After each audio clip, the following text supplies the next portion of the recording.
UPSC की form thousand bagi to Manipuri optional gise CC kano dala pa in ko part 2 CAF to adu men jala pa gini ko part 1 kano loy gre adi URN do loy gre URN lo ra kan common application form part 1 do la ini ko part 1 do men jala pa gini CC ko adu ga preliminary examination haraka CG preliminary examination sita akogi step 1 di loy step number 1 na step number 1 sita ko language selection lay ko language selection sita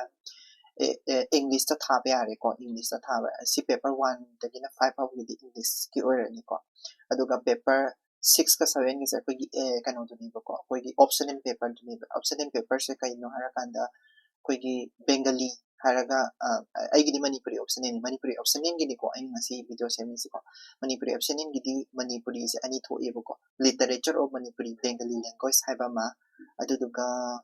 ko to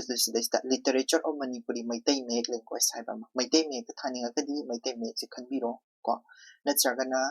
Bengali da thaninga gana Bengali khanbiro aigidi Bengali oi ko aduduna Bengali ne khalani aduga optional subject ki leire ko aduga language to su aina igadaba language to su ko language to su masana dum hadi karigumba ai koi se kano se khallaba koi ki literature of Manipuri Meiteiyekki se khan tara gadi kano se language medium of the optional